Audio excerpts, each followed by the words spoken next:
Hi dear students, നമ്മൾ ഇന്ന് financial അക്കൗണ്ടിങ്ങിൽ problem base ചെയ്യുന്ന ഒരു ചെറിയൊരു ഏരിയ ആണ് ഡിസ്കസ് ചെയ്യുന്നത്.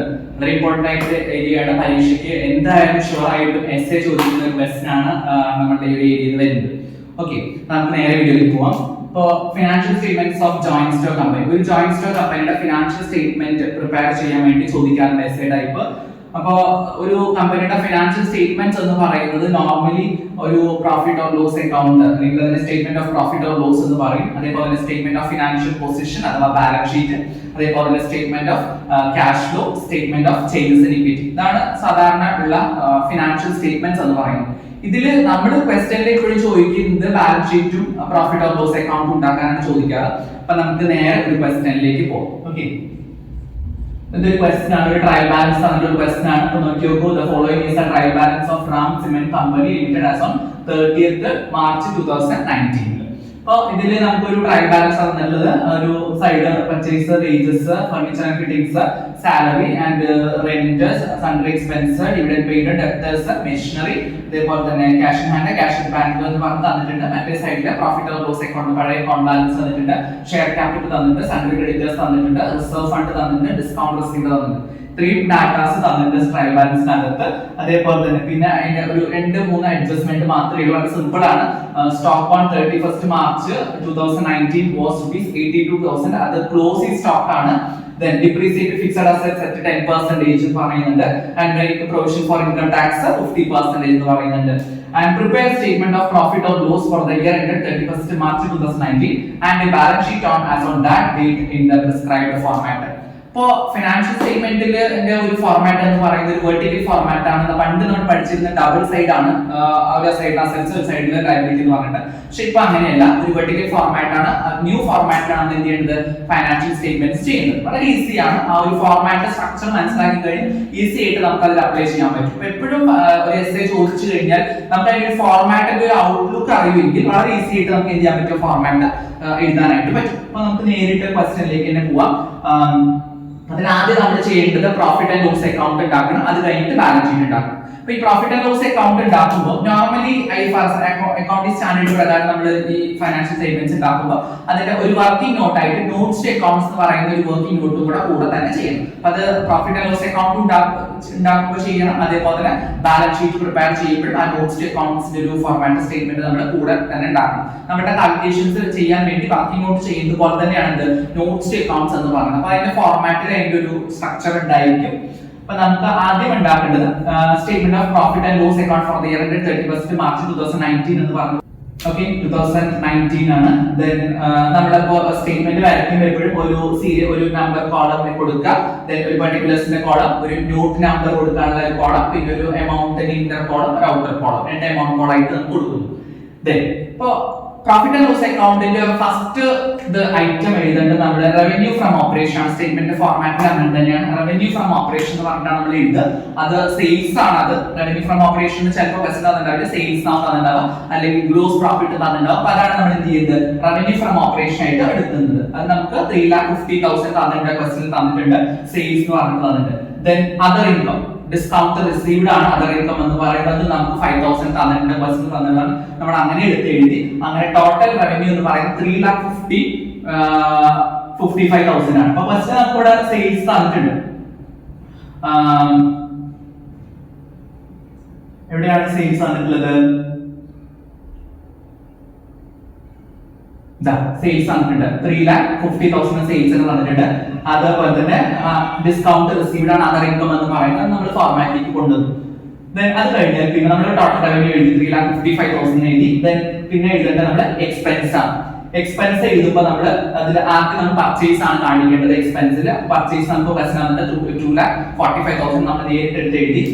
ചേഞ്ചസ് ഇൻവെന്ററി എന്ന് പറഞ്ഞിട്ട് തന്നിട്ടുണ്ട്. Changes in inventory ഫോർമാറ്റിലുള്ളതാണ്.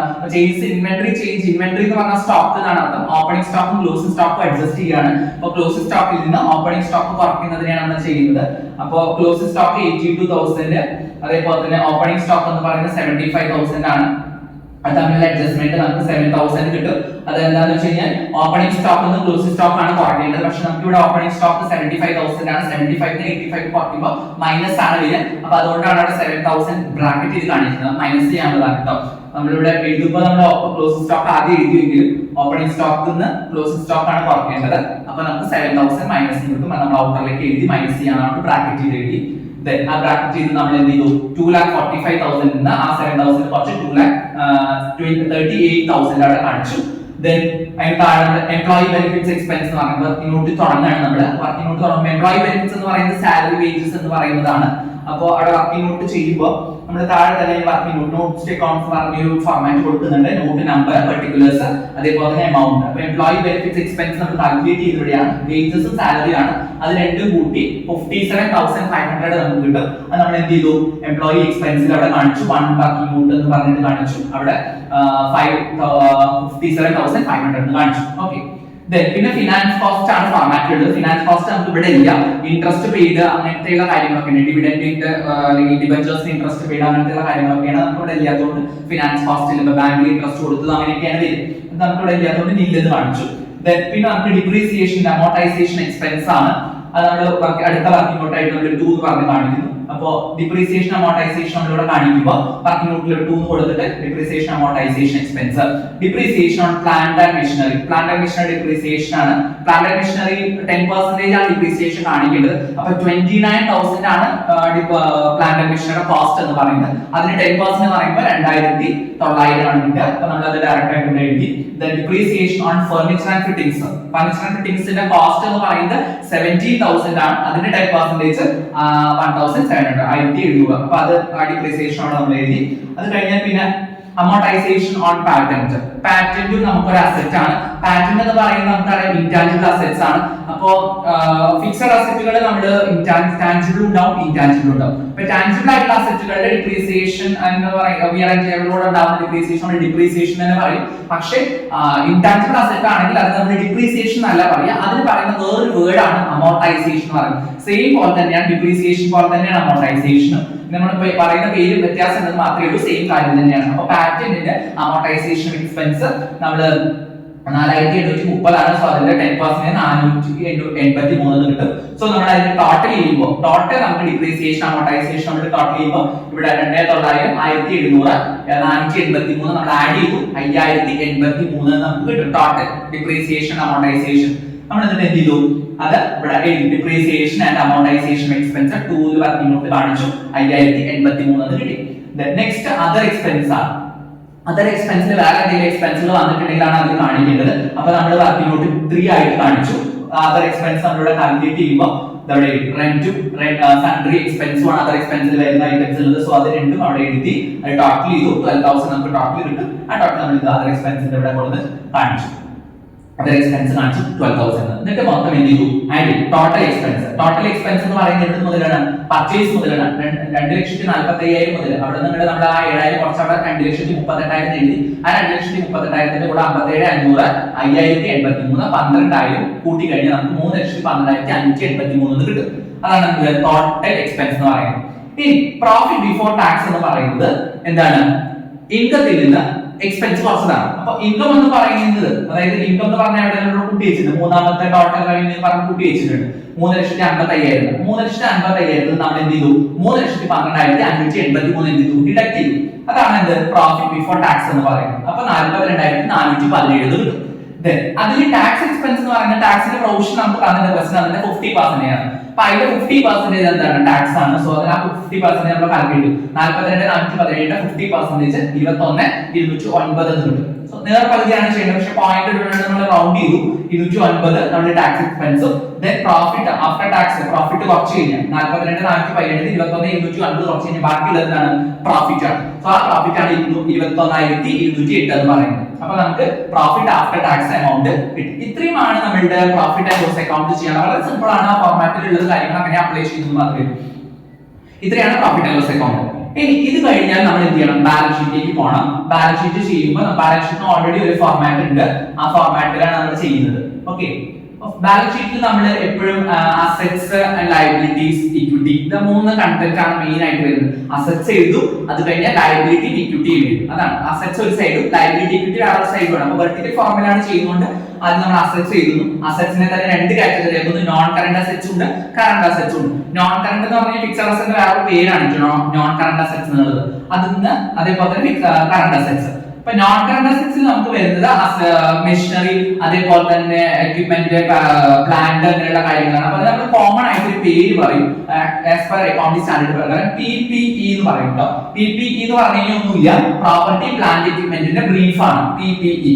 നോർമലി അത് അക്കൗണ്ടിംഗ് സ്റ്റാൻഡേർഡ് 16 പ്രകാരം ഉള്ളതാണ്. സോ അത് നമ്മൾ നോൺ കറന്റ് അസറ്റ്സ് ആയിട്ട് വർക്കിംഗ് നമ്മൾ എന്ത് ചെയ്യുന്നു, അവിടെ കാണിക്കുന്നു. അത് കാണിക്കുമ്പോൾ നമുക്ക് പ്രോപ്പർട്ടി പ്ലാന്റ് എക്യുപ്മെന്റ് എന്ന് പറയുന്ന 4ാമത്തെ വർക്കിംഗ് നോട്ട് 41,400 നമുക്ക് അവിടെ കാണിക്കുന്നു. അപ്പൊ നമുക്ക് അവിടെ കാണിക്കും 4ാമത്തെ വർക്കിംഗ് നോട്ടിൽ അവിടെ ചെയ്തു വെച്ചിട്ടുണ്ട്. 4ാമത്തെ working note property plant equipment എഴുതി. അതേപോലെ തന്നെ അതിന് 29,000 ആണ് നമ്മുടെ കോസ്റ്റ് എന്ന് പറയുന്നത്. അതിന് ഡിപ്രീസിയേഷൻ കുറയ്ക്കാണ്ട് നമ്മൾ അതോടെ കുറച്ചു 26,700 ആക്കി. ദെൻ ഫർണിച്ചർ ആൻഡ് ഫിറ്റിംഗ്സ് 17,000, അതിന്റെ ഡിപ്രീസിയേഷൻ 1,700 കുറച്ചു. 15,300 ഉണ്ട്. അത് രണ്ടും ടോട്ടൽ ചെയ്ത് 41,400. ഇതാണ് ഇത് നമ്മുടെ നോൺ കറന്റ് അസറ്റ്സിന്റെ ഫസ്റ്റ് കാറ്റഗറി എന്ന് പറയുന്നത്, ഇൻടാൻജിബിൾ അല്ലാത്തത്. അപ്പൊ ആ 41,400 നമ്മൾ എന്ത് ചെയ്തു, ഇവിടെ കാണിച്ചു. 41,400 എന്നുള്ളത് നമ്മൾ ഇവിടെ കാണിച്ചു. അത് കഴിഞ്ഞിട്ട് പിന്നെ നമ്മൾ എന്ത് ചെയ്യണം, കറന്റ് അസറ്റ്സിലേക്ക് മൂവ് ചെയ്യണം. അപ്പൊ കറന്റ് അസറ്റ്സ് മൂവ് ചെയ്യുമ്പോൾ നമ്മൾ അതർ ഇൻടാൻജിബിൾ അസറ്റ്സ് കൂടെ ഉണ്ട്. അത് കഴിഞ്ഞിട്ട് ഇപ്പോൾ അതർ ഇൻടാൻജിബിൾ അസറ്റ്സ് 5ാമത്തെ വർക്കിംഗ് നോട്ടായിട്ട് നമ്മൾ കാണിച്ചു. അതർ ഇൻടാൻജിബിൾ അസറ്റ്സിൽ പാറ്റന്റ്, കോപ്പിറൈറ്റ്, ട്രേഡ് മാർക്ക് തന്നിട്ടുണ്ട് ക്വസ്റ്റ്യനിൽ. അപ്പൊ അത് നമ്മൾ ഇവിടെ എന്ത് ചെയ്യണം, അതിന്റെ കാണിക്കണം. അപ്പൊ patent and trade mark other intangible assets എഴുതി. പാറ്റന്റ് ട്രേഡ് മാർക്ക് 4,830 ആണ്. അതിന്റെ ഡിപ്രീസിയേഷൻ നമ്മൾ അവിടെ കുറച്ചു. ബാക്കി 4,347 കിട്ടും. അത് നമ്മൾ എന്ത് ചെയ്യണം, ഫോർമാറ്റിലേക്ക് കൊണ്ടുവന്നു. പ്രോപ്പർട്ടി പ്ലാന്റ് താഴെ അതർ ഇൻടാൻജിബിൾ അസറ്റ്സ് 5ാമത്തെ വർക്കിംഗ് നോട്ട് 4,347 കാണിച്ചു. അത്രയാണ് നോൺ കറന്റ് അസറ്റ്സ്. അത് കഴിഞ്ഞ് കറന്റ് അസറ്റ്സ് നമ്മൾ വയ്ക്കും. കറന്റ് അസറ്റ്സ് ഇൻവെന്ററി ആണ്. അത് ഇൻവെന്ററി എന്ന് പറഞ്ഞാൽ സ്റ്റോക്ക്, അധികം ക്ലോസിംഗ് സ്റ്റോക്ക് നമുക്ക് ഡയറക്റ്റ് ആയിട്ട് തന്നിട്ടുണ്ട്. എത്രയാണ്, 82,000 ആണ് ക്ലോസിംഗ് സ്റ്റോക്ക്. അത് കഴിഞ്ഞാൽ പിന്നെ നമ്മൾ ട്രേഡ് റിസീവബിൾസ്, അതായത് ഡെപ്റ്റേഴ്സിനെയാണ് പറയുന്നത്. അത് 37,500 ആണ്. ക്യാഷ് ഇക്വലൻസ് ഉണ്ട് 16,200 ആണ്. അപ്പൊ അത് നമ്മൾ വർക്കിംഗ് നോട്ട് ചെയ്യുന്നുണ്ട്. 82,000 ഇൻവെന്ററി, അതേപോലെ ട്രേഡ് റിസീവബിൾസ് 37,500, ക്യാഷ് ഇക്വലൻസ് നമ്മൾ വർക്കിംഗ് നോട്ടായിട്ട് 6ാമത്തെ വർക്കിന്റെ ഇറങ്ങിയപ്പോഴാണ് പ്രശ്നമില്ല.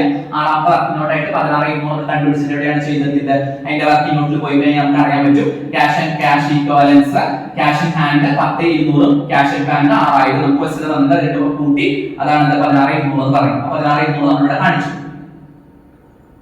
ഓക്കെ, അത് കഴിഞ്ഞ ടോട്ടൽ അസറ്റ്. ഇതിനെയാണ് നമ്മൾ എന്ത് ചെയ്യുന്നത്, ടോട്ടൽ അസറ്റ് എന്ന് പറയുന്നത്. നോൺ കറന്റും കറന്റ് അസറ്റ്സും കൂടെ കൂട്ടി 1,81,417 കിട്ടും. ഇതാണ് നമ്മളുടെ വൺ സൈഡ് ബാലൻസ് ഷീറ്റ് എന്ന് പറയുന്നത് കേട്ടോ.